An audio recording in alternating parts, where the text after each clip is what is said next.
Mismo sa bunganga ni Auntie Claire manggagaling ang sagot sa tanong na ito. Ano ba ang ibig sabihin kapag ang isang tao ay nagtatago sa batas o magtatago sa batas? Ano ba ang ibig sabihin kung yung isang tao ay magtatago ng mga ebidensya laban sa kanya na siya magpapatunay na siya ay lumalabag sa batas?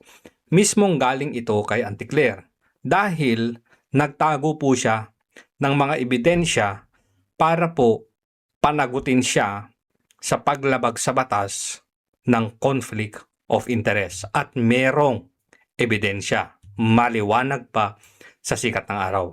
Panibagong kaso na naman to na pwedeng kaharapin ni Atty. Claire Castro. I-play natin to. Ito ay briefing ng February 16, 2026 press briefing. I-play natin ha. Mismong galing sa bunganga niya to. Unang-una, kung kayo magtatago, ano bang ibig sabihin yan? Kayo ba'y may kasalanan? Tinatago nyo para hindi po kayo madinig at ma-escape kayo or ma-evade the liability of what you had done? So, hindi po kinakailangan magtago kung alam po nila na sila'y walang kasalanan, humarap sila at maging matapang sa mga maaaring proseso. So, ang gist nito, kung wala kang ginagawang masama, bakit ka magtatago? Tama? Mismong galing sa bunganga mo yan ha, Auntie Claire, para hindi mo ma-evade yung mga posibleng kaharapin mo o mga proseso na yung kakaharapin dahil sa mga akusasyon sa'yo. Eto. Puntahan natin si Atty. Libayan. Huling-huli si Auntie Claire nagtatago ng mga videos para magamit sa kanya, para maiwasan na magamit pa sa kanya para patunayan na siya ay lumalabag sa batas o sa conflict of interest. Panoorin natin to. It's a source of fake news. The president has been... Anyway, ang pinag-uusapan dito ay si Atty. Claire Castro nagpapalaki ng YouTube channel gamit ang posisyon sa gobyerno at VP Sara Duterte. So, ibig sabihin, ginagamit ng Auntie Claire yung posisyon niya, hindi lang posisyon, maging resources ng gobyerno o pera ng taong bayan para palakihin ang kanyang YouTube channel para mas malaki ang kita niya sa kanyang pagiging vlogger. Panoorin. working so hard for the country. At Ganyan lagi. Working so hard for the country. 3 years na yung nakalipas, 2 years na lang ang natira. Nasaan dyan yung working hard for the country? Puro template na sagot. alam din natin kung sino lang yung nagbabakasyon. So, Grabe, sobrang puti naman ng Auntie Claire dyan, no? sino ba yung inefficient sa katotohanan? Sino ba yung totoong inefficient? Ito, live to habang naka-live si Atty. Libayan ha. Live to, tandaan ninyo. Ibig sabihin ito, naka-monitor si Auntie Claire. Hindi ba siya Sino ba ang inefficient sa katotohanan? ay binigyan ng pagkakataon ng Pangulo, nagampanan ng pagiging sekretary ng Oops. Ano yan? This video is unavailable. Auntie Claire tanong, bakit mo tinatago yung ebidensya na ikaw ay gumagawa ng labag sa batas? Maliwanag na conflict of interest kasi ito. Kasi itong play ni Atty. Libayan, interview niya ito bilang PCO Undersecretary. Pero nasa YouTube niya. Ibig sabihin, pinagkakakitaan niya yung interview niya bilang USEC. Tinanggal ulit. Tinanggal ulit. Ibig sabihin, may tinanggal na siya, attorney. Baka meron pa.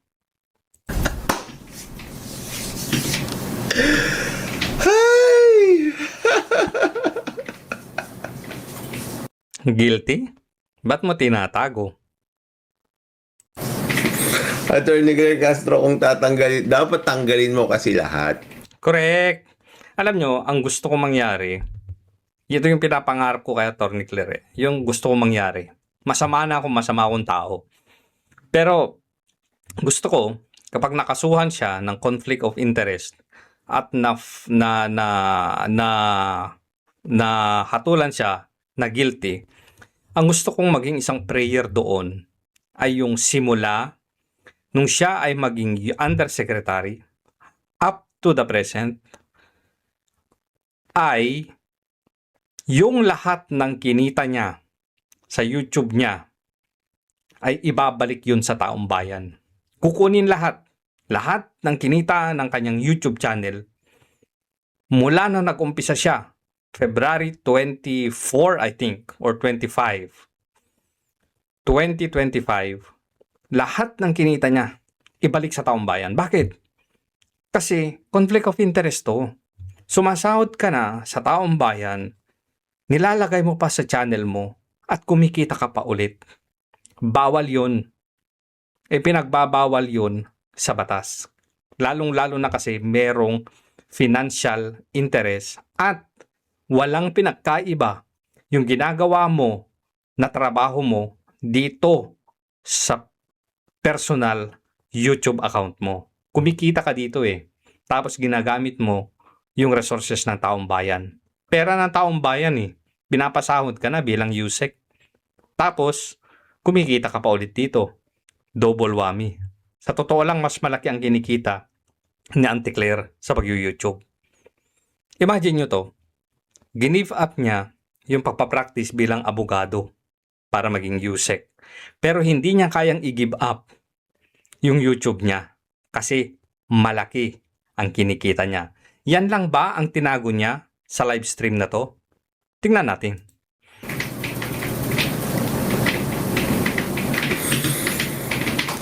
Ay!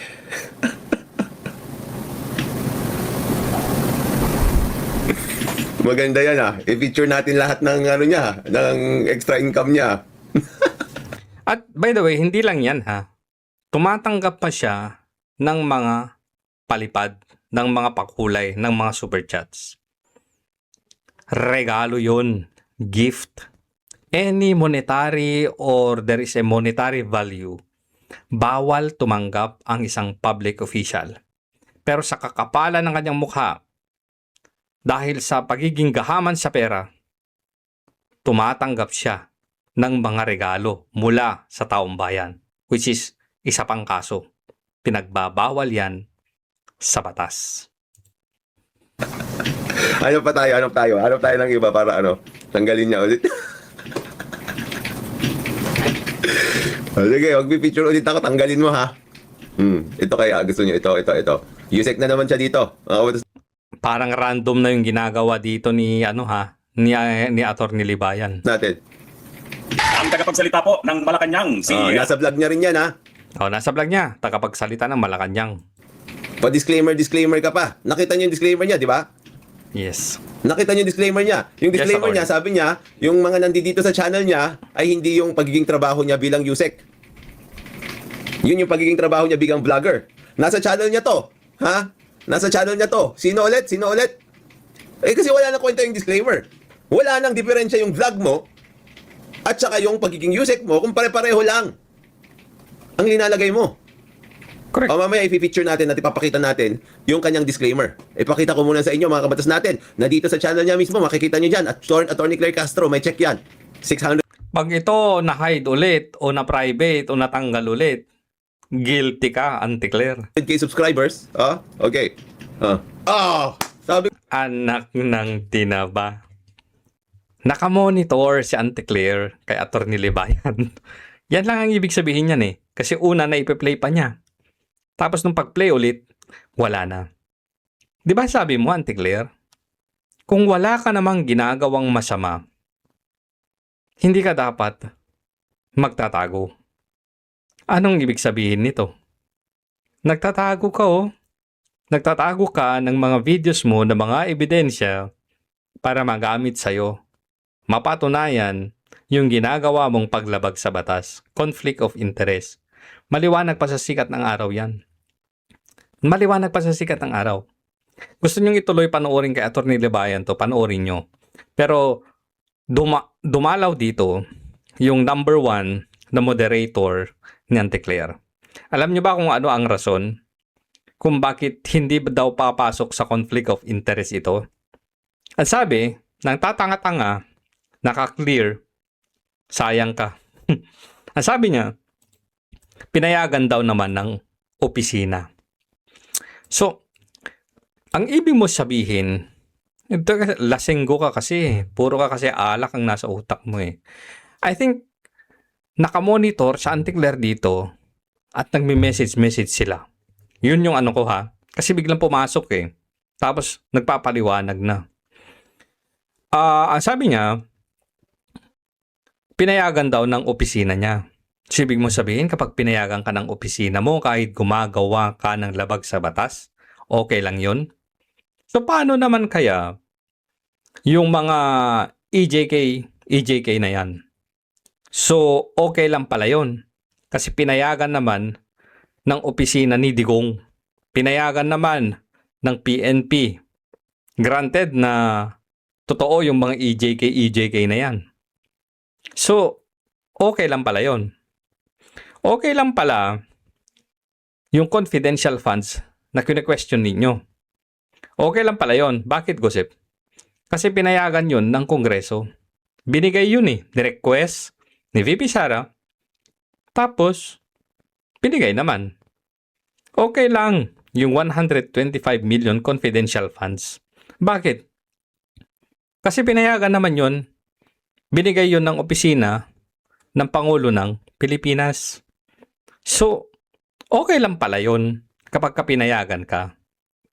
Pantangang argumento, ano? Tapos na masusunog na, sunog na yung ka-clear na yon, ang sabi niya, wala kayong magagawa. Yun ang mali mo. Meron kaming magagawa. Kaming mga vloggers, pwede kaming magsalita. Pwede naming i-expose yun. Pangalawa, marami ang nagmamasid. Uulitin ko ulit, nasabi ko na to. Marami ang nagmamasid na hinahanda yung mga patong-patong na kaso kay Anticler. Totoo yun. Nabalitaan ko lang din yun ha. Chismis yun. Gossip Central nga eh, di ba? Na ang hinihintay na lamang ay yung tamang panahon. Yung tamang timing. Ulitin natin. Ang sabi ni Anticler, ba't ka magtatago? Kung wala ka namang kasalanan. Eh ano to? Ba't mo tinatago yung mga video mo habang sinusunog ka? Habang ginagamit na ebidensya na ipinapakita yung paglabag mo sa batas, paglabag mo sa conflict of interest. Alam nyo, sa totoo lang, sa mga hindi nakakaalam, kasama namin sa community sa Anticler bago pa siya maging PCO secretary. Okay naman siya. Okay naman. Pero hindi ko alam kung ano ang nangyari. At alam nyo ba na sa lahat-lahat ng community, sa lahat-lahat ng mga vloggers, sa amin nakamonitor yan. Kay Atty. Libayan, kay Kayo, kay Teacher Mark, baka sa akin din nakamonitor. Kasi parang, alam nyo na, masakit yung mga katotohanang binibitawan ni Gossip Central. Ang hindi ko ma-gets, bakit apektado ka kapag kami sa community na to ang nagsasalita laban sa'yo? Alam mo ba kasi na yung paninindigan namin ay diretso? Alam mo ba yung ipinaglalaban namin ay diretso talaga? Walang bayaran dito sa community na to. Wala. Hindi ko sinasabing bayaran ka. Bayaran yung mga ibang kasama mo. Pero alam mo kasi yung stand namin dito. Yung katotohanan lang, Anticler. Bawal ang sinungaling. Bawal ang deceiver sa community na to. Kaya nakamonitor ka sa amin. Kasi alam mo na yung mga lumalabas sa amin, lumalabas sa mga bunganga namin, walang halong panlilin lang yun. Puro katotohanan lang. Tapos sinasabi mo, labanan mo yung fake news. Ba't kami nilalabanan mo? Hindi naman kami nagpapakalat ng fake news. Bakit sa amin ka nasasaktan? Di ba? Kawawa ka naman. Ano kaya mangyayari sa'yo pagbaba ni Bongbong Marcos? Ang dami mong sinagasahan, Auntie Claire. Sa totoo lang, ang dami-daming galit sa'yo. Sa history ng pagiging PCO, Undersecretary o Press Briefer, alam mo, sa totoo lang, ikaw yung pinaka maraming bashers. Ikaw yung pinakamaraming taong ginawa mong maitim ang puso para sa'yo. Hindi para sa kung kanino man, para sa'yo. So, darating yung time ng reckoning at malapit na, Auntie Claire. Tandaan mo, meron ka pang kinakaharap na libel case, 110 million televiste. Tapos, at the right time and right moment, papaulanan ka ng mga kaso. Ewan ko lang kung makakatulog ka ba ng mahimbing. Kung ano ang itinanim, siyang aanihin. Aani din tayo. Huwag kayong mag-alala. Darating din ang panahon. Hindi naman laging sila yung nasa tuktok. Gulong ng buhay nga eh. Minsan nasa taas, minsan nasa baba ka. Ang problema, yung iba, akala nila hindi na sila tutungtong doon sa posisyon kung saan nasa baba naman sila. Kung tayo nasa baba ngayon, pero unti-unti na tayong umaakyat sa taas. At kung gaano kadahan-dahan tayong umaakyat papunta sa taas, siya namang bilis ng kanilang pagpulusok papunta sa ibaba.